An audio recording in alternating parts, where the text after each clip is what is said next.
Hello everyone, welcome to study I Q. आज हम discuss करेंगे हमारे यूपी पीसीएस के लिए सेट नंबर 9 और इस वीडियो को लेके आ रहा हूँ मैं। मेरा नाम है डॉक्टर विपिन गोयल। इस पर्टिकुलर सेशन के अंदर जो हमारे क्वेश्चंस हैं वो हमने 10,000 एमसीक्यू कोर्स है, जो हमारा पेड कोर्स जो मेरा है, उससे मैंने अपने क्वेश्चंस लिए हैं। तो आपको एक आइडिया लग जाएगा कि हम उसमें कैसे क्वेश्चन डिस्कस करते हैं, किस लेवल के क्वेश्चन डिस्कस करते हैं। तो बढ़ते हैं आगे बढ़ने से पहले आपको बता दूं, आप मुझे डिफरेंट सोशल मीडिया के ऊपर फॉलो कर सकते हैं। टेलीग्राम चैनल के ऊपर आपको 100% यहाँ पे फॉलो करना है, क्योंकि यहाँ पे सारे लेक्चर्स वीडियो पीडीएफ वगैरह यहाँ पे शेयर किए जाते हैं। और आप मुझे इंस्टाग्राम और फेसबुक के ऊपर भी जुड़ सकते हैं। मेरे दो पेड कोर्सेज 10,000 एमसीक्यू कोर्स, ऐसे ही जीएस कोर्स आता है। 10,000 एमसीक्यू कोर्स के अंदर हम जो है chapter wise topic wise MCQ discuss करते हैं डिटेल में। और प्लस यहाँ पे जो है आपके अलग से folder defence exam, state PCS, UPSC and SSC railway का भी अलग से फोल्डर मैंने बनाया है। और इस कोर्स के अंदर विपिन 10 कूपन कोड यूज़ करके आप डिस्काउंट ले सकते हैं। आज 30 अप्रैल जो है, आज इसका लास्ट डेट है परचेज करने का, आप परचेज कर सकते हैं। जीएस कोर्स जो है हमारा पूरा का पूरा जो है थियोरी कोर्स है। इसको बेसिक टॉपिक्स जो हैं, किस तरीके का कॉन्सेप्ट है, टॉपिक क्या है, वो हमने इसके अंदर डिस्कस किए हैं। अब आप इन कोर्सेज को परचेज कहाँ से करेंगे? दो जगह से, या तो स्टडी आई क्यू ऐप से आप कर सकते हैं, या फिर आप वेबसाइट से कर सकते हैं studiiq.com। जैसे आप इन कोर्सेज इनको ओपन करते हैं, आपको स्क्रीन के ऊपर नजर आएगा यहाँ पे होम पेज, और यहाँ पे दिखेगा best selling courses view all का बटन। इसको बटन को दबाना, 10,000 एमसीक्यू कोर्स आपको दिखेगा तीसरे नंबर के ऊपर, और जीएस कोर्स नजर आएगा चौथे नंबर के ऊपर। ये आज हमारे लास्ट है, डेट है परचेज करने का, तो आप परचेज कर सकते हैं। तो आपको पता लगेगा कि आज के पर्टिकुलर सेशन के अंदर हमने जो हमारा 10,000 एमसीक्यू पेड कोर्स है उसके अंदर से मैंने क्वेश्चन लिए हैं। तो वहाँ पे मैं चैप्टर वाइज डिस्कस करता हूँ। यहाँ पे मैंने उन चैप्टर से कुछ विशेष क्वेश्चन यहाँ पे लिए हैं, ताकि आपको पता लगे कि हम किस तरीके के एग्जाम में मतलब वहाँ पे क्वेश्चन डिस्कस करते हैं। तो start with the first question. देखिए जी, इसमें मैच ऑफ द फॉलोइंग में लगाना है, लिस्ट 1 और लिस्ट 2 को लगाना है कि क्या है ये चीज़ें आपको पता होनी चाहिए। खिलाफत मूवमेंट की अगर हम बात करते हैं, खिलाफत मूवमेंट ये स्टार्ट हुआ था 1919 से 1924। ठीक है, ये खिलाफत मूवमेंट जो थी ये दो लोगों ने स्टार्ट करी थी, मोहम्मद अली एंड शौकत अली। मोहम्मद अली एंड शौकत अली ने स्टार्ट करी थी। इसका रीज़न क्या था आपको पता है? 1913 के अंदर 13 के अंदर जो टर्की का राजा था, डैट इज़ खलीफा उनको कहते थे। मुस्लिम्स उनकी बातें को सुनते थे, समझते थे, सारी चीज़ें, उनके मेन लीडर थे वो। अब 1913 के अंदर टर्की के सुल्तान यानी कि खलीफा को उतार दिया गया उनकी सीट से, और अंग्रेज़ों ने कहा कि हम ही हैं सब कुछ। तो उसके बाद जो है मुस्लिम भड़क उठे और खिलाफत मूवमेंट स्टार्ट हुई 1919 के अंदर मेनली। जब 1919 के अंदर जो मूवमेंट स्टार्ट हुई तो मोहम्मद अली और शौकत अली ने स्टार्ट करी। गांधी जी ने भी साथ दिया, ऑल इंडिया खिलाफत कॉन्फ्रेंस के प्रेसिडेंट भी गांधी जी रहे थे। तो इसका ऑप्शन क्या बनेगा? 1919 यानी कि थर्ड ऑप्शन, ये बनेगा थर्ड ऑप्शन। अब यहाँ पे एक चीज़ देखो, जब पेपर में आप क्वेश्चन सॉल्व करते हैं तो पहले तो आपको थर्ड ही निकाल लेना है। कहाँ पे? ए का तीसरा कहाँ पे है? ए का तीसरा सिर्फ एक में ही है, यानी कि डी ऑप्शन में। तो पहले ही सीधा आंसर आ जाएगा डी, बाकी को देखने की जरूरत भी नहीं पड़ेगी। पेपर में ऐसे क्वेश्चन सॉल्व करने होते हैं। बाकी देखते हैं चोरी चोरा इंसिडेंट। ये चोरी चोरा इंसिडेंट हुआ था 5 फरवरी 1922 को। इस दिन क्या हुआ था? जो आपके जब जलियांवाला बाग हत्याकांड चल रहा था, मैसेकर हुआ था, उसके बाद जो है गांधी जी ने क्या लॉन्च किया था यहाँ पे आपका गांधी जी ने लॉन्च करी थी नॉन कॉपरेशन मूवमेंट, असहयोग आंदोलन स्टार्ट किया था। असहयोग आंदोलन स्टार्ट किया था। गांधी जी ने बोला था 1 साल में हम आज़ादी दिला देंगे, लेकिन 1 साल में तो आज़ादी नहीं मिली। 5 फरवरी 1922 को चोरी चोरा हत्याकांड हो गया था, जहाँ पे गोरखपुर जिले के अंदर, यूपी के अंदर 22 पुलिसमैन को जिंदा जला दिया पुलिस चौकी के साथ। ठीक है, ये हुआ था 1922 के अंदर, ये बनेगा फोर्थ ऑप्शन। उसके बाद आ जाओ चंपारण मूवमेंट, चंपारण सत्याग्रह। चंपारण मूवमेंट जो है 1917 के अंदर हुई थी, ये आपका बी ऑप्शन बनेगा। चंपारण मूवमेंट के अंदर क्या था? गांधी जी का पहला सत्याग्रह था इंडिया के अंदर, और राजकुमार शुक्ला गांधी जी को बुलाने लेके आए थे। 3 कथिया लगान इसको कहते हैं, 3/20 का लगान होता था, 3 कथिया लगान कहते हैं। इंडिगो कल्टीवेशन के लिए, नील की खेती के लिए, नील की खेती के लिए का मतलब क्या है कि इंडिगो की कल्टीवेशन करवाते थे कि, और वहाँ पे दूसरी बात जो है वहाँ की जो सॉइल की फर्टिलिटी है वो ख़त्म हो जाती थी, इसके कारण। ये चंपारण है कहाँ पे? बिहार के अंदर है, ये बनेगा आपका 2 option. First round table conference, round table conferences जो हैं ये आपकी 1930 से स्टार्ट हुई थी, तो पहले बनेगा 1 ऑप्शन। ठीक है, ये 3, 4, 2, 1 बनेगा, तो आंसर पहले तो ये बन गया। राउंड टेबल कॉन्फ्रेंस क्या था कि एक जो है 3 कॉन्फ्रेंस हुई हैं, और सारी की सारी जो है लंदन में है। तीनों की तीनों कॉन्फ्रेंस को अटेंड किसने किया था? भीमराव अंबेडकर जी ने अटेंड किया था, और तेज बहादुर सप्रू ने अटेंड किया था। सेकेंड राउंड टेबल कॉन्फ्रेंस को अटेंड किया था गांधी जी ने, जो आईएनसी की साइड से आए थे। और विमेन सेक्शन को सेकेंड कॉन्फ्रेंस में रिप्रेजेंट किसने किया था? सरोजिनी नायडू जी ने किया था। अब बात यहाँ पे ये है कि राउंड टेबल कॉन्फ्रेंस हुई क्यों थी, क्योंकि आपको याद होगा मोंटेक्यू चैम्सफोर्ड रिफॉर्म जो 1919 में आए थे, जिसके अंतर्गत बोला गया था प्रोविंशियल डायरकी 10 सालों के लिए लगेगी आपके प्रांतों में द्वैशासन। इसके लिए एक रिपोर्ट बनाई जाएगी 10 साल बाद। 10 साल बाद मतलब उसके बाद 1927 में साइमन कमीशन बना और भारत में आया 28 में। जब 28 में आया तो इसका बहिष्कार किया गया क्योंकि इसमें सारे अंग्रेज थे, इंडियन मेंबर्स नहीं थे। और इस साइमन कमीशन की रिपोर्ट डिस्कस हुई थी आपकी राउंड टेबल कॉन्फ्रेंस में। तो इसका जो आंसर बनेगा वो बनेगा डी ऑप्शन बनेगा correct answer. 3 4 2 1 is the right one. चलते हैं आगे। Where is the Shola grassland found in India? Shola grass के मैदान जो हैं ये कहाँ पे देखने को आपको मिलते हैं? शोला ग्रास के मैदान जो हैं ये आपके ट्रॉपिकल मॉन्टेन फॉरेस्ट हैं। ट्रॉपिकल मॉन्टेन फॉरेस्ट मतलब क्या हो गया? जहाँ पे बारिश भी होती है और पर्वतीय हैं, और ट्रॉपिकल मॉन्टेन फॉरेस्ट हैं और हाई एल्टीट्यूड के ऊपर हैं, जहाँ पे आपका जो नीलगिरी वाला पार्ट है, नीलगिरी का पार्ट जो है ब्लू माउंटेन्स का पार्ट है, और यहाँ पे देखने को आपको मिलते हैं। तो that is in the western Ghat. Shola grass के मैदान जो में देखने को मिलते हैं that is in the western Ghat. Clear? Shola grass के मैदान के अंदर जो होता है कि इसमें पानी होती है लार्ज क्वांटिटी के अंदर होता है, वाटर हार्वेस्टिंग करी जाती है, और जो प्रॉपर तरीके से जो है वाटर हार्वेस्टिंग यहाँ पे करी जाती है। और ये जो हैं रिच सोर्स हैं आपके बायोडाइवर्सिटी के, यानी कि जैविक विविधता जहाँ पे बहुत ज़्यादा होती है। वाइल्ड लाइफ जो है बहुत ज़्यादा देखने को आपको मिलती है यहाँ पे। और यहाँ पे आपकी पालनी हिल रेंज भी है आपकी वेस्टर्न घाट की शोला ग्रास के मैदान में। आंसर इसमें ए ऑप्शन बनेगा। वेस्टर्न घाट की अगर हम बात करते हैं तो इसको और क्या कहते हैं? सह्याद्रीज कहा जाता है। जब भी हमारे इंडिया के अंदर की बात करते हैं तो यहाँ पे जो वेस्टर्न घाट है, ये वाला पूरा वेस्टर्न घाट है ये, ठीक है। एक्चुअली जब मानसून हमारे देश में आती हैं तो पहले यहाँ पे टकराती हैं, और ये कौन सी मानसून आती हैं? South west monsoon. जब पर्वतों से टकरा के जो बारिश होती है उसको हम क्या कहते हैं? ओरोग्राफिक रेनफॉल कहा जाता है, और जो हमारे इंडिया में सबसे ज़्यादा है, और सह्याद्रीज के ऊपर टकरा के बारिश होती है। सुंदरवन की बात करते हैं। सुंदरवन हमारे मैंग्रोव्स हैं, मैंग्रोव प्लांट्स हैं, ठीक है, मैंग्रोव प्लांट्स हैं ये। इनकी जड़ें बहुत ज़्यादा थिक होती हैं और पानी तक धसी होती हैं, और कोई फ़र्क नहीं पड़ता अगर पानी का प्रभाव भी ज़्यादा आता है। अंडमान निकोबार आइलैंड जो है हमारे कोरल रीफ हैं। अंडमान के अलावा जो है हमारा गल्फ़ ऑफ कच्छ, ठीक है, और जो है गल्फ़ ऑफ कच्छ हो गया, डैट इज़ मन्नार हो गया, लक्षद्वीप हो गया, और चौथा अंडमान निकोबार आइलैंड हो गया। हिमालयस की बात करें, हिमालयस का ओरिजिन है टैथे सी से। हिमालयस जो हैं आपकी यंग फोल्ड माउंटेन है, हिमालयस की सबसे ऊंची चोटी है माउंट एवरेस्ट, जिसकी ऊंचाई है 8848.86 मीटर ऊंचाई है, और ये आपकी ऊंचाई है हिमालयस की। Himalayas are the youngest fold mountain. और वर्ल्ड की, इंडिया के अंदर सबसे ओल्ड फोल्ड माउंटेन्स कौन सी हैं? That is the Aravallis are the old fold mountain. और अरावलीज की सबसे ऊंची चोटी है गुरु शिखर, जो हमारे इंडिया के अंदर राजस्थान के अंदर है। तो आंसर इसमें ए ऑप्शन बनेगा। Western Ghat is the correct answer, western Ghat. चलिए जी अगला देखते हैं। The chemical component that is found in all the viruses is, देखिए जी क्या कहता है, सारे वायरसेस के अंदर कौन सा कंपोनेंट जो है प्रेजेंट होता है? सारे कंपोनेंट्स जो प्रेजेंट होते हैं दैट इज़ द प्रोटीन, सब में प्रेजेंट होता है। आंसर इसमें ए ऑप्शन बनेगा, करेक्ट आंसर बनेगा ए ऑप्शन। सभी जगह के ऊपर जो है प्रोटीन कॉमन देखने को आपको मिलता है। वायरसेस की अगर हम बात करते हैं, वायरस आर द जो है कनेक्टिव लिंक होते हैं, connective link between the living and the non living organism, ठीक है। एक जैविक और अजैविक चीज़ों के बीच में जो कॉमन लिंक है that is called virus. Virus को डिस्कवर किसने किया था? इवानोवस्की। और जो है पहला जो वायरस क्रिस्टलाइज किया गया था टोबैको मोज़ेक वायरस किया गया था। टोबैको जो है हमारे देश में लेके कौन आए थे? पोर्तुगीज़ लेके आए थे।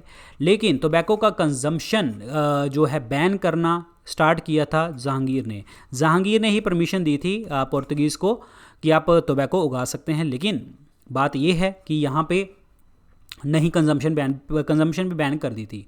टोबैको बोर्ड ऑफ इंडिया के जो हेडक्वार्टर हैं डैट इज़ गुंटूर, आंध्र प्रदेश में। और टोबैको से हम याद कर सकते हैं, टोबैको के अंदर एक कंपोनेंट होता है डैट इज़ कॉल्ड निकोटिन होता है, ठीक है। आंसर इसमें 1 ऑप्शन बनेगा, correct answer 1 option. So here is the जो है वायरसेस के अंदर जो है आपके ये प्रोटीन्स कॉमन होते हैं सबके अंदर, और बीच में RNA DNA कुछ भी हो सकता है। चलते हैं अगले क्वेश्चन की तरफ। अगला क्वेश्चन ध्यान से समझिए क्या कहता है। The dispute between the states in India comes to the Supreme Court under the. देखिए क्या होता है, सुप्रीम कोर्ट के पास आती है अगर कोई भी डिस्प्यूट पड़ता है सेंटर स्टेट में, स्टेट और स्टेट में कोई झगड़ा हो, ठीक है। और अगर ऐसा कोई झगड़ा होता है तो सुप्रीम कोर्ट के पास ओरिजिनल जुरिस्डिक्शन के अंतर्गत आता है आर्टिकल 131, ठीक है। अगर मैं कहूँ कि सेंटर और स्टेट और स्टेट और स्टेट के झगड़े को सॉल्व कर रहा है तो इट मीन्स ये क्या कर रहा है, maintain the federal character of the constitution. ये क्या कर रहा है, जितना भी आपका फेडरल कैरेक्टर है कॉन्स्टिट्यूशन का उसको मेंटेन करके रख रहा है। आर्टिकल जो है 131 के अंदर ये देखने को मिलेगा। आंसर इसमें सी ऑप्शन बनेगा करेक्ट आंसर। एपिलेट की अगर हम बात करते हैं तो हाईएस्ट कोर्ट ऑफ अपील कौन सी है हमारी, supreme court is the highest court of appeal.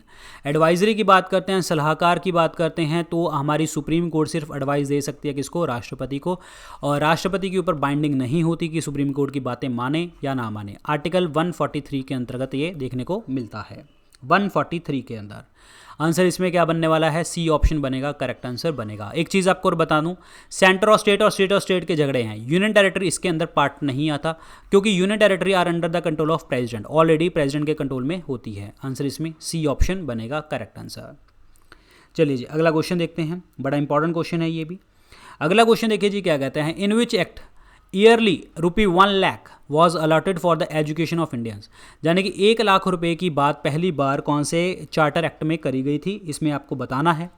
तो वो चार्टर एक्ट था आपका 1813 का एक्ट, 1813 का एक्ट था जिसमें बोला गया था। लेकिन इंग्लिश एजुकेशन हमारे देश में, ये एजुकेशन के ऊपर था लेकिन इंग्लिश एजुकेशन के ऊपर खर्च करना था। ये इंग्लिश एजुकेशन हमारे देश में 1835 में आई थी और इंट्रोड्यूस किसने किया था, इंट्रोड्यूस्ड बाय विलियम बेंटिक ने किया था। लेकिन जो है रिकमेंडेशन किसकी थी, किसने किया था, recommended by Lord Macaulay. That's why Lord Macaulay is called the father of English education in India. इनको फादर बोला जाता है, father of English education in India.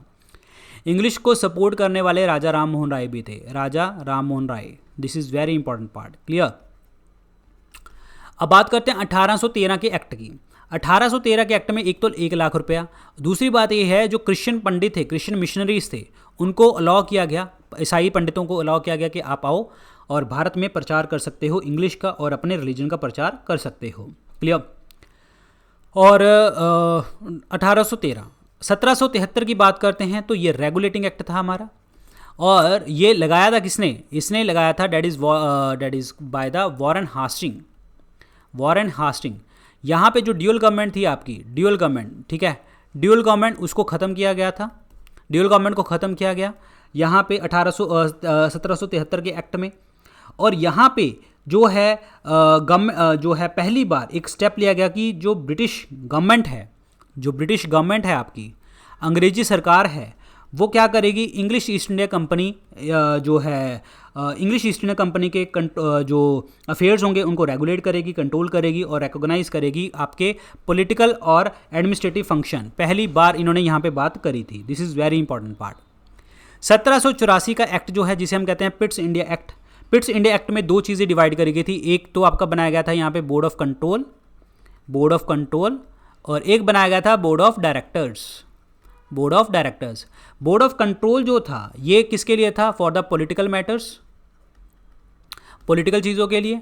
Board of director जो बनाया गया था ये किस चीज़ के लिए बनाए गए थे, ये बनाए थे कमर्शियल अफेयर्स के लिए, जितने भी कमर्शियल चीज़ें होंगी वो ये देखेंगे, ठीक है। 1833 का चार्टर एक्ट की अगर हम बात करते हैं तो यहाँ पे गवर्नर जनरल ऑफ बंगाल को गवर्नर जनरल ऑफ इंडिया बनाया गया था पहली बार। गवर्नर जनरल ऑफ इंडिया जो बने थे विलियम बेंटिक ही बने थे पहले governor general of India. This is important, answer इसमें 1 ऑप्शन बनेगा। 1813 का एक्ट है ये, 1813। ब्लैक सॉइल, काली मिट्टी, इसको हम किस और नाम से जानते हैं, ब्लैक सॉइल इसको हम कहते हैं रेगूर सॉइल के नाम से भी आप जानते हैं। ये वॉल्केनिक सॉइल होती है और इसके अंदर जब पानी चला जाए तो क्रैक्स पड़ने लग जाते हैं यहाँ पे, ठीक है। रिटेंटिविटी बहुत ज़्यादा होती है, रिटेंशन बहुत ज़्यादा हाई होती है इसके अंदर, और कॉटन की खेती के लिए बड़ी इंपॉर्टेंट होती है, खास करके मध्य प्रदेश वगैरह के एरियाज़ के अंदर देखने को आपको ज़्यादा मिलती है। और इसके अंदर lime, aluminium, calcium, potassium, iron, magnesium ये सबसे ज़्यादा देखने को मिलता है, लेकिन नाइट्रोजन और फॉस्फोरस जो होता है इसके अंदर कम देखने को मिलता है। So this is very important. Answer इसमें क्या बनेगा आपका? डी ऑप्शन बनेगा। Regur soil is the correct answer. Regur soil, very very important. Clear? चलते हैं आगे। एलुवियल सॉइल की बात करते हैं। जलोढ़ मिट्टी की अगर हम बात करते हैं तो जलोढ़ मिट्टी जो है आपकी पूरी कितनी है? 40% of the country, 40% of the country देखने को मिलती है। और सबसे जो है आपकी जो सबसे ज़्यादा जो है आपकी फर्टाइल होती है, सबसे ज़्यादा फर्टाइल है और हाई अमाउंट में देखने को आपको यहाँ पे मिलती है। और इसके अंदर लाइम और पोटाश जो होता है वो बहुत ज़्यादा रिच होता है। लाइम और पोटाश जो है यहाँ पे रिच है, और फास्फोरस और ह्यूमस की बात करें यहाँ पे वो कम होता है एलुवियल सॉइल के अंदर। ये एलुवियल सॉइल वो होती है जैसे पहाड़ों से नदियाँ आती हैं, मिट्टी लेके आती है, वो एलुवियल सॉइल होती है। और ये देखने को मिलती है हमें फुट हिल्स ऑफ हिमालयाज़ में, फुट हिल ऑफ हिमालयाज़ में देखने को मिलती है। बांगर सॉइल की बात करें तो ये इसके हम कहते हैं ओल्ड एलुवियल सॉइल। खादर की बात करते हैं तो ये न्यू एलुवियल सॉइल होती है। तो आंसर इसमें डी ऑप्शन बनेगा। Regur soil is the correct answer. चलिए जी आगे। Azolla increases the soil fertility for. देखिए एजोला एनाबिना होता है, ये क्या करते हैं? नाइट्रोजन फिक्सेशन करने में हेल्प करते हैं, लेकिन प्लस साथ के साथ ये किस चीज़ की फर्टिलिटी को बढ़ाने में हेल्प करते हैं? राइस कल्टीवेशन को इंक्रीज करने की ये बात करते हैं। आंसर इसमें डी ऑप्शन बनेगा। राइस कल्टीवेशन, आंसर इसमें डी ऑप्शन बनेगा। Correct answer D option. ठीक है। राइस की बात करें, राइस खरीफ क्रॉप है, आपकी खरीफ फसल है। और मेज़ की बात करें, ये भी आपकी खरीफ फसल है। वीट की बात करें, रबी फसल है। ठीक है। और बारले की बात करें, ये भी आपकी रबी फसल है। आंसर इसमें डी ऑप्शन बनेगा। Soil fertility that is azolla Anabaena blue green algae. This is very important question, very very important question. ये है that is called stalactites and स्टेलेगमाइट्स। ये क्या होते हैं? स्टेलेक्टाइट्स और स्टेलेगमाइट्स क्या होते हैं? ये आपके एक्चुअली क्या होते हैं? इस तरीके से जो हैं आपके लाइमस्टोन एरियाज होते हैं, डेपोजिशन लैंडफॉर्म्स हैं। ये क्या करते हैं? जो आपकी कैल्शियम रिच होती है ना, कैल्शियम रिच दीवारें होती हैं, जहाँ आप केव्स की बात कर सकते हो। इससे क्या होता है कि जो पानी है धीरे धीरे नीचे की तरफ आता रहता है। अगर हम बात करते हैं कि यहाँ पे जो हैंगिंग है, यहाँ पे जो हैंगिंग हो गए, पुरानी मूवीज़ में देखा होगा, ठीक है, आपने खंडर वगैरह जो दिखाते थे पहले, तो ये जो नीचे की तरफ हैं उनको हम कहते हैं स्टेलेक्टाइट कहते हैं। और नीचे जम गए जो डैट इज कॉल्ड स्टेलेगमाइट। अब नीचे से ऊपर की तरफ जो आ रहे हैं उनको स्टेलेगमाइट कहते हैं, और ऊपर से नीचे की तरफ आ रहे हैं तो स्टेलेक्टाइट उसको कहा जाता है। स्टेलेक्टाइट जो है हैंगिंग है, ध्यान रखना। ठीक है। और स्टेलेगमाइट जो हैं ये इन्वर्टेड हैं, और ये फ्लोर के ऊपर देखने को आपको मिलते हैं stalagmite. So this is very important. Stalactite जो हैं ये आपके हैंगिंग होते हैं। ठीक है। और स्टेलेगमाइट जो होते हैं ये आपके फ्लोर के ऊपर देखने को अब मिलते हैं। So what are these? ये क्या हैं? ये हैं आपके deposition landform in the coast region. Water की बूंदें जो हैं निकलती चली जाती हैं। तो आंसर इसमें बी ऑप्शन बनेगा, करेक्ट आंसर बनेगा। This is again very very important question. Basel Convention is related to. जो बेसल कन्वेंशन है ये किस चीज़ के रिलेटेड है? बेसल कन्वेंशन जो है ये आपका जो ट्रांस बाउंड्री मूवमेंट है आपके हजार्डियस वेस्ट की और उसके मूवमेंट की, उनके डिस्पोजल को, उनको कंट्रोल करना, इसका जो है मेन उद्देश्य है। ये साइन कब हुआ था? 1989 में साइन हुआ था, लेकिन इसको इन्फोर्समेंट में कब लेके आए गए थे? 1992 में लेके आए गए थे। और इसमें बहुत सारी कंट्रीज़ जो हैं इसके अंदर जो हैं पार्टिसिपेट करती हैं, जिसका मेन एम यही है कि जितने भी आपके हजार्डियस, जो आपके खतरनाक अपशिष्ट पदार्थ होते हैं, उनका ट्रांस बाउंड्री मूवमेंट और उनका डिस्पोजेबल जो है कंट्रोल करना इनका मेन उद्देश्य होता है। बट एक चीज़ ध्यान रखना, ये आपके सारे के सारे जितने भी हजार्डियस वेस्ट हैं वो तो कंट्रोल कर रही है, डिस्पोजेबल भी कंट्रोल कर रही है, लेकिन अगर देखा जाए ये रेडियो एक्टिव तत्वों को कंट्रोल नहीं करती। ध्यान रखना, रेडियो एक्टिव सब्सटेंसेस की बात यहाँ पे बिल्कुल भी नहीं होती। आंसर इसमें ए ऑप्शन बनेगा। ओजोन लेयर डिप्लीशन की अगर हम बात करते हैं, ओजोन लेयर डिप्लीशन के लिए आपका 1987 में एक प्रोटोकॉल साइन हुआ था, that was Montreal protocol. Montreal protocol is for the जो है depletion of the ozone layer. Sustainable development, earth summit, ये दोनों सेम है। ये 1992 के अंदर देखने को आपको मिले थे, 1992 के अंदर देखने को मिले थे 1992 के अंदर। और इसको आप रियो भी कहते हैं, रियो 20 भी कहा जाता है। और सस्टेनेबल डेवलपमेंट के लिए अर्थ समिट और सस्टेनेबल डेवलपमेंट। सस्टेनेबल डेवलपमेंट, सतत विकास का मतलब क्या होता है कि आज हमारे पास जो चीज़ प्रेजेंट है वो हम उसको ऐसे यूज़ करेंगे ताकि जो हमारी फ्यूचर जनरेशन है वो भी उसको अच्छे से यूज़ कर पाए। ठीक है। ये सस्टेनेबल डेवलपमेंट का आइडिया जो दिया था पहली बार वो ब्रंटलैंड कमीशन ने दिया था। ब्रंटलैंड कमीशन ने पहली बार दिया था। ब्रंटलैंड वॉज जो है आपके प्राइम मिनिस्टर थे नॉर्वे की, ध्यान रखना। और नॉर्वे को हम और क्या कहते हैं, Norway is called the midnight sun, the land of midnight sun भी इसको कहा जाता है।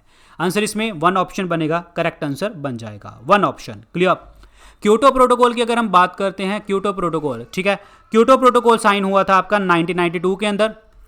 1992 के अंदर जो United nation framework convention on climate change के लिए हुआ था, जिसमें क्या था, ग्रीन हाउस गैसेज की इमिशन को कम करना इसका मेन उद्देश्य था।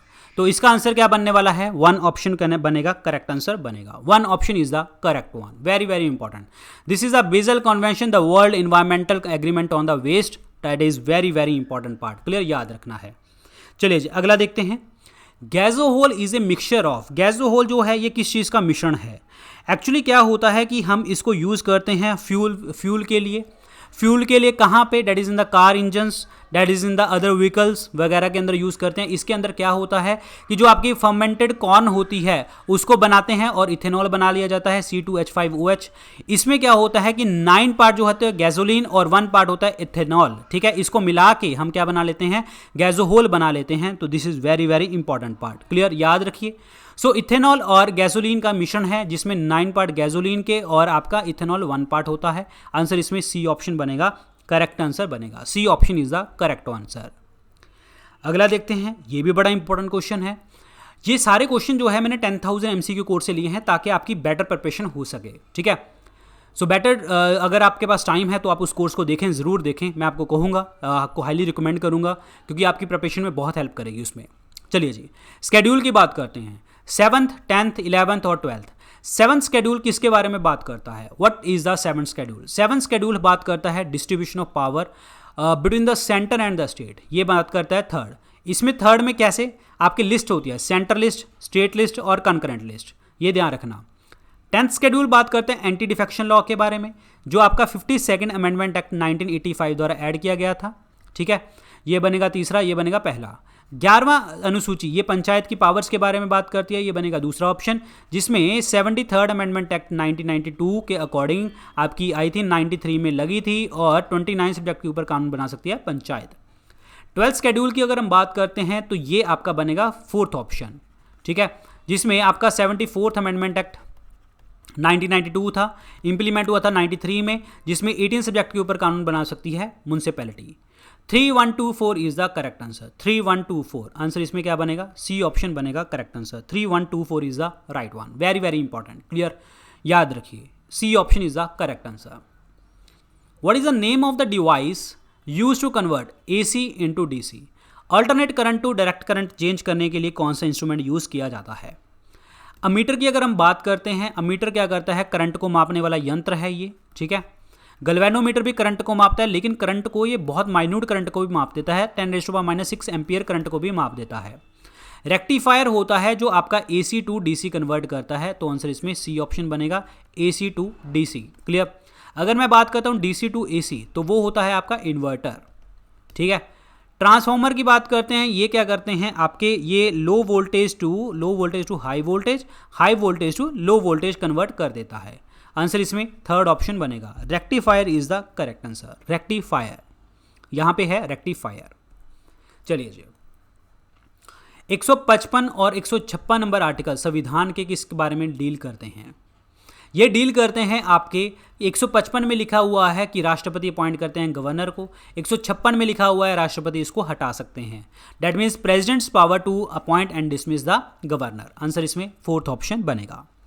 गवर्नर के बारे में बात करना चाहूँगा कि एक गवर्नर जो होता है 2 या 2 से कॉमन स्टेट्स का कॉमन गवर्नर हो सकता है। 7th अमेंडमेंट एक्ट 1956 के दौरान ये बोला गया था, और ये इसी एक्ट के दौरान बोला गया था कि एक हाई कोर्ट जो होती है 2 या 2 से ज़्यादा स्टेट्स की कॉमन हाई कोर्ट हो सकती है। ये बनेगा आपका 4th option is the correct answer. Legislative council article 169 के अंदर लिखा गया है, जिसमें बोलता क्या है कि विधान परिषद लेजिस्लेटिव काउंसिल को अगर आपने बनाना है इसको काउंसिल को बनाना है तो क्या होता है, स्टेट लेजिस्लेटिव असेंबली द्वारा 2/3 से बिल पास होगा, पार्लियामेंट के पास जाएगा, पार्लियामेंट में सिंपल मेजोरिटी से बिल पास होगा और आपकी जो परिषद है ये बनाई भी जा सकती है और ख़त्म भी करी जा सकती है, यानी कि क्रिएट भी करी जा सकती है, यानी कि अबॉलिश भी करी जा सकती है, ध्यान रखना। बट एक चीज़ ध्यान रखना, इसको कभी भी डिसॉल्व नहीं कर सकते, भंग नहीं कर सकते, वेरी वेरी इंपॉर्टेंट। और लेजिस्लेटिव काउंसिल हमारे 6 राज्यों में है, that is in the Karnataka, Telangana, Andhra Pradesh और महाराष्ट्र, बिहार और यूपी। ये आपके 6 राज्य हैं जहां पे आपकी काउंसिल है। इलेक्शन कमीशन की बात करते हैं, आर्टिकल 324 के अंदर लिखा गया है इलेक्शन कमीशन के बारे में, this is very important. 326 is also very important, right to vote, जिसमें आप वोट देने का हक है। वोट देना हमारी 18 साल वोटिंग एज है, पहले 21 थी। 61st अमेंडमेंट एक्ट 1988 द्वारा जो है ये बनाई गई थी, 89 में ये पास हुई थी, ये ध्यान रखना। आंसर इसमें 4th ऑप्शन बनेगा, करेक्ट आंसर बनेगा 4th ऑप्शन। चलिए जी अगला देखते हैं। National afforestation and eco development, that is NAEB, National Afforestation and Eco Development Board was set up by the Government of India in the year. Government of India year ने ये national afforestation and eco development board कब स्थापित किया था?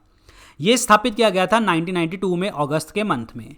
ये क्यों किया गया था? ताकि आप एफॉरेस्टेशन यानी कि दोबारा से पेड़ पौधों को लगाएं, उसको प्रमोट करें, ट्री को प्लांट करें दोबारा से ज़्यादा, ठीक है, इकोलॉजिकल रिस्टोरेशन करें और डेवलपमेंट करें आपका, और इको डेवलपमेंट एक्टिविटीज़ जो हैं आपके कंट्री के अंदर जो हैं लेके आएँ, जिसके अंतर्गत जो है आपका इकोलॉजिकल रेस्टोरेशन और जितने भी आपके फॉरेस्ट एरिया हैं, जितने भी आपके फॉरेस्ट एरिया जंगल वाले एरिया हैं, उसको सिस्टमेटिक प्लानिंग करो, इम्प्लीमेंट करो वहाँ पे, और लैंड्स को प्रॉपर तरीके से यूज़ करो। नेचुरल वेजिटेशन को आपको रीजनरेट करना है और अप्रोप्रिएट करना है आपका फॉरेस्ट कवर। हमारे इंडिया में अभी फॉरेस्ट कवर कितना है? 24.59% है। जो अगर हम बात करें आपका एरिया वाइज सबसे ज़्यादा जो फॉरेस्ट कवर है that is in the Madhya Pradesh. Percentage wise की बात करें तो मिजोरम के अंदर। फॉरेस्ट रिसर्च इंस्टीट्यूट कहाँ पे है? देहरादून के अंदर, जहाँ पे आपके इंडियन मिलिट्री एकेडमी के भी हेडक्वार्टर हैं और आपके सर्वे ऑफ इंडिया के भी हेडक्वार्टर हैं। तो आंसर इसमें बी ऑप्शन बनेगा 1992। Baily's bead can be observe during an, Baily's bead, Baily की मोतियों को क्या कहा जाता है? So here is the Baily's bead, this is the Baily's bead, clear, this is very important. Baily's bead क्या होते हैं? ये क्या होती हैं? ये एक डायमंड की रिंग्स हैं, डायमंड की रिंग है, डायमंड रिंग इफेक्ट इसको कहा जाता है।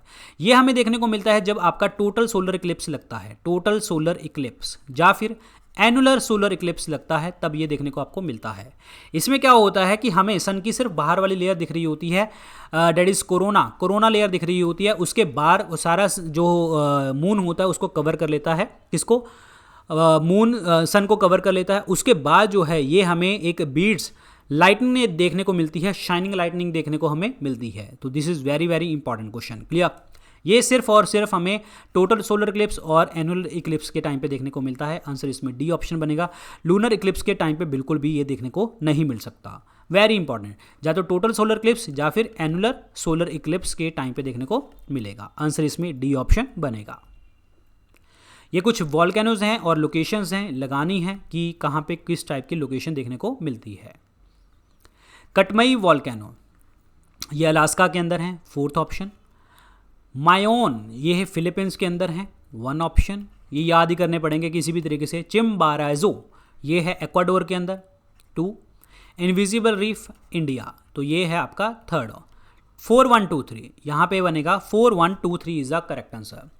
यहाँ पे कुछ रीफ्स की बात आई है तो कोरल रीफ मेरे दिमाग में आया। तो अगर कोरल रीफ की बात करें वर्ल्ड के अंदर सबसे ज़्यादा जो आपका बड़ा है that is coral reef, that is in the great barrier reef. Super important question जो पेपर में बहुत बार पूछा जाता है। ग्रेट बैरियर रीफ कहाँ पे है? That is in the eastern part of Australia, east Australia में। और कहाँ पे जगह कौन सी है? क्वींसलैंड, क्वींसलैंड की जगह के ऊपर देखने को मिलता है, वेरी इंपॉर्टेंट। अगर इंडिया में पूछा कि कोरल रीफ कहाँ पे हैं तो 4 जगह के ऊपर हैं, गल्फ ऑफ कच्छ में, गल्फ ऑफ मन्नार में, लक्षद्वीप में, अंडमान निकोबार आइलैंड में। तो आंसर इसमें क्या बनेगा? 1 ऑप्शन बनेगा करेक्ट आंसर, 1 ऑप्शन। अगला देखते हैं। ये कुछ लड़ाइयाँ हैं, इसको क्रोनोलॉजिकल ऑर्डर में लगाना है कि किसकी लड़ाई किसके साथ कैसे हुई थी। Battle of Chanderi, battle of Chanderi is very important, then the battle of Chanderi is important, Khanwa is important, battle of Panipat is important, क्योंकि ये सारी बाबर की लड़ाइयाँ हैं। बाबर की लड़ाई हुई थी 1528 में, चंदेरी की लड़ाई हुई थी, और इसमें मैदेनी राय मैदिनी राय ऑफ चंदेरी के साथ लड़ाई हुई थी और बाबर जीता था, ऑब्वियसली बात है। 1526 में बैटल ऑफ पानीपत की लड़ाई हुई थी, इब्राहिम लोदी के साथ, बाबर जीता था। 27 में जो है खानवा का युद्ध हुआ था, ये बड़ा इंपॉर्टेंट है ये भी, खानवा का युद्ध, ठीक है। ये हुआ था राणा सांगा और बाबर के बीच में, बाबर जीता था। और तीसरी बैटल थी बैटल ऑफ चंदेरी, और battle of Ghaghra was the fourth one. Battle of Ghaghra हुई थी 1529 में, ठीक है। और ये हुई थी अफगान वॉर हुई थी। अफगान जो आपका लीडरशिप में था सुल्तान महमूद लोदी, ठीक है, इसके अंतर्गत, और नुसरत शाह, ये दोनों लड़े थे बाबर के अगेंस्ट, बाबर जीता था। तो ये दो लड़ाइयाँ इसमें इंपॉर्टेंट थी। अगला चलते हैं battle of Chausa. Battle of Chausa is important, 1539 में हुई थी। ये हुई थी हुमायूं की लड़ाई और शेरशाह सूरी की लड़ाई, शेरशाह सूरी जीता था। शेरशाह सूरी की 1540 में भी लड़ाई हुई थी, बैटल ऑफ कन्नौज की, जिसे आप बिलग्रिम की लड़ाई भी कहते हैं, बिलग्रिम की। ये भी किसकी हुई थी? That is the Humayun and Sher Shah Suri. इसमें शेरशाह सूरी अगेन जीता था और 15 साल के लिए रूल जो है सुर एम्पायर का हो गया था। ये हो गया जी 1539 का। बैटल ऑफ दोराहा जो हुई थी ये 1532 में लड़ाई हुई है, 1532 के अंदर, जिसमें हुमायूं ने हराया था महमूद लोदी को हराया था। चलो अब ईयर्स देखते हैं। ये बनेगा जी आपका पहला ऑप्शन पहला बनेगा, फिर बनेगा लास्ट वाला ऑप्शन चौथा, फिर बनेगा आपका थर्ड वाला ऑप्शन, फिर बनेगा दूसरे वाला ऑप्शन 1432। कहाँ पे है ये बनेगा B option. 1432 is the correct answer, B option is the correct one. यही आपकी लड़ाइयाँ थी। चलिए जी अगला देखते हैं, स्टैगफ्लेशन क्या होता है? देखिए, फ्लेशन मतलब इन्फ्लेशन, स्टैग मतलब जो मैं याद करता हूँ तरीका, एक स्टेज पहुँच चुकी है इन्फ्लेशन की एक ऐसी स्टेज। इन्फ्लेशन क्या होता है? किसी भी चीज़ के रेट बढ़ना, प्राइस बढ़ना। प्राइस इतने ज़्यादा बढ़ चुके हैं कि आप उसकी डिमांड ही नहीं कर रहे, जिसके कारण जो कंपनियां होंगी लोगों को निकाल देंगे, ठीक है। एक तो इन्फ्लेशन भी चल पड़ी और प्लस अनएम्प्लॉयमेंट भी होगी, क्योंकि इतनी इन्फ्लेशन हो चुकी है आप डिमांड ही नहीं कर रहे उस चीज़ की, आपको चाहिए ही नहीं, और साथ के साथ कंपनियां कहेंगी लोगों को काम से निकाल देंगी। इन्फ्लेशन भी हो गया, अनएम्प्लॉयमेंट भी हो गया, तो डैट इज कॉल्ड आपका स्टैगफ्लेशन। तो इसमें क्या होता है? Persistent high inflation combined with the high unemployment. Answer इसमें वन ऑप्शन बनेगा। इतनी ज़्यादा इन्फ्लेशन होगी कि इतने साथ ज़्यादा इन्फ्लेशन होके साथ के साथ अनएम्प्लॉयमेंट हो जाती है। Answer is one option. यहाँ पे क्या है? इन्फ्लेशन तो हुई, जीडीपी भी कम हुई और रेट भी ऑफ अनएम्प्लॉयमेंट भी ज़्यादा बढ़ा, और प्लस रिसेशन एक्टिविटीज़ भी देखने को आपको मिली इकोनॉमिक की, और पूर इंप्लीमेंटेशन ऑफ गवर्नमेंट पॉलिसीज़ भी साथ में हुई। ये सारे कंपोनेंट हैं आपके स्टैगफ्लेशन के, and this is very worst condition in the country, very worst condition. Clear? अगला देखते हैं, ये रिंग्स के ऊपर है कि ओलंपिक फ्लैग के अंदर कितनी रिंग्स होती हैं। ये सबको पता होगा, लेकिन कौन कौन सी रिंग किसके साथ डिनोट करती है वो आपको नहीं पता होगा, वो हम डिस्कस करेंगे। ये 5 रिंग्स होती हैं इसके अंदर ओलंपिक फ्लैग के अंदर, कईयों को तो 7 भी पता होगा, ठीक है, वो अलग ही प्रजाति हैं। चलिए जी, सो 5 रिंग्स हैं आपकी। तो 5 रिंग्स में कौन कौन सी रिंग्स हैं ये आपको पता होना चाहिए। ब्लू फॉर द यूरोप, ठीक है, black for Africa, yellow for Asia, and red for America, US, and green for Australia and Oceania। ये आपके 7 कॉन्टिनेंट जो हैं इसके अंदर देखने को मिलते हैं। समझ आया तुम्हें? तो ये आपके रिंग्स हैं, that is the 5 rings of Olympic rings. Mangrove forest जो हैं ये कहाँ पे नहीं देखने को मिलते? मैंग्रोव फॉरेस्ट दिखाते हैं आपको। मैंग्रोव पहली बात तो ये आपके स्वैम्पी दलदल वाले होते हैं, दलदल वाले ट्रीज़ होते हैं ये, ठीक है। इनको टाइडल फॉरेस्ट भी कह देते हैं इनको, ताकि ये क्या करते हैं जितनी भी, क्योंकि इनकी रूट्स इतनी ज़्यादा पानी में धसी होती हैं कि पानी का इफेक्ट, सुनामी का इफेक्ट भी इनके ऊपर नहीं होगा। मैंग्रोव फॉरेस्ट ये कहाँ पे नहीं मिलते, वो बात की बात है, पहले मिलते कहाँ पे वो देखो। सुंदरबन, जहाँ पे आपके डेल्टाज बनते हैं ना, वो मेनली वहाँ पे देखने को मिलते हैं, पहली बात तो। और दूसरी बात ये है कि जहाँ पे आपकी कोस्टल स्टेट्स हैं वहाँ पे, जैसे सुंदरबन हो गया, भितरकनिका उड़ीसा, गोदावरी देखो पचवड़म और मुथुपेट यहाँ पे कावेरी के पास।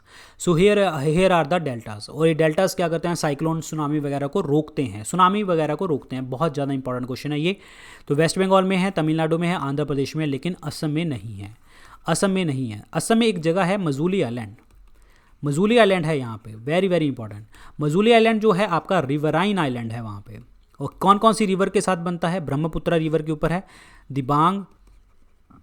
दिहांग, सुबांसरी, लोहित, ये रिवर जो हैं आपकी बनाती हैं Majuli island, that is riverine island in the Assam, very important.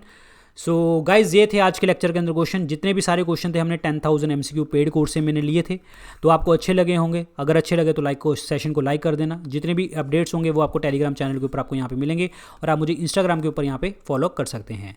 और मेरे 2 पेड कोर्सेज, जैसे मैंने आपको बताया था अभी 10,000 MCQ कोर्स से किया है, तो ये मेरा 10,000 MCQ कोर्स है। इसके अंदर विपन 10 कूपन कोड यूज़ करना है 30 अप्रैल, यानी कि आज इसका परचेज करने का लास्ट डेट है। इसके अंदर हमने chapter wise, subject wise, topic wise MCQ discuss किए हैं डिटेल में।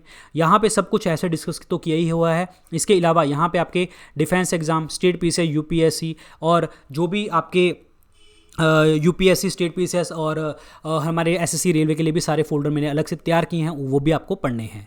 उसमें महत्वपूर्ण क्वेश्चन है सारे के सारे। और जीएस कोर्स जो हैं हमारे थ्योरी कोर्स है, इसमें हम बेसिक कॉन्सेप्ट, टॉपिक क्या है उसके बारे में पढ़ते हैं। अब इन कोर्सेज़ को परचेज़ कहाँ से कर सकते हो? 2 जगह से, StudyIQ ऐप से कर सकते हैं या फिर वेबसाइट से कर सकते हैं studyIQ.com। जैसे आप इसको ओपन करेंगे, स्क्रीन के ऊपर आपको होम पेज नजर आएगा, यहाँ पे दिखेगा बेस्ट सेलिंग कोर्सेज, यहाँ पे व्यू ऑल का बटन, इस व्यू ऑल के बटन को दबाना। जैसे आप दबाएंगे 10,000 MCQ कोर्स आपको दिखेगा 3रे नंबर के ऊपर, और जीएस कोर्स आपको नजर आ जाएगा 4थे नंबर के ऊपर। सो जो भी आपको कोर्सेज अच्छे लगते हैं परचेज कीजिए। So thank you so much guys and all the best. अच्छे से पढ़िए। Good luck guys, take care, bye bye, जय हिंद।